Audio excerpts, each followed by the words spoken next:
દાહોદમાં ખેતીલાયક જમીનોને non એગ્રીકલ્ચરમાં transfer કરવા માટે અધિકારીઓના નામના નકલી ઓર્ડર બનાવી તેમાં ખોટા સહી સિક્કા કરી સિટી સર્વેમાં નોંધ પડાવી દેવાના કૌભાંડમાં જેલમાંથી પોલીસ આરોપી શૈશવ પરીખનો કબજો લઈ 9 દિવસના રિમાન્ડ મેળવ્યા છે, જેની તપાસમાં ચોંકાવનારા ખુલાસા થવાના અને અનેક અન્યના નામ પણ ખુલવાની સંભાવના છે। જમીન કૌભાંડમાં અગાઉ બે જુદી જુદી ફરિયાદના આધાર પર દાહોદના મહેમૂદ ટેલર, બિલ્ડર શૈશવ પરીખ અને હારૂન પટેલની સંડોવણી બહાર આવી હતી, જેમાં ત્રણેયની ધરપકડ બાદ જેલ હવાલે ધકેલાયા। હવે બીજા જમીન કૌભાંડમાં હાલ બિલ્ડર શૈશવનો પોલીસે કબજો લઈ પૂછપરછ શરૂ કરી છે।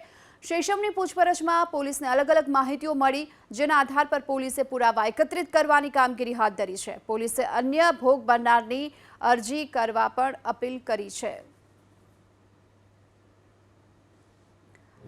જે પ્રથમ કેસ હતો એમાં આરોપી એરેસ્ટ કરી એમના ફર્ધર રિમાન્ડ માગી એમને જેલ હવાલે કોર્ટ દ્વારા મોકલી આપવામાં આવેલા છે। અને અન્ય બીજા કેસમાં જે આરોપી શૈશવ પરીખ છે એમનો પરત કબજો લઈ એમને 9 દિવસના કોર્ટમાં રિમાન્ડ મેળવવામાં આવ્યા છે અને હાલમાં આરોપી રિમાન્ડ હેઠળ છે।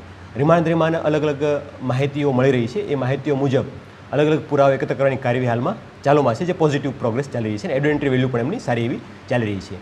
આ સિવાય અન્ય ગુનામાં સંડોવાયેલા આરોપીઓ છે એ બાબતે પણ અમુક હિન્ટ મળી રહી છે, માહિતી મળી રહી છે, પરંતુ તપાસ હાલમાં ચાલુ હોય એ બાબત હું હાલમાં ડિસ્ક્લોઝ નહીં કરી શકું।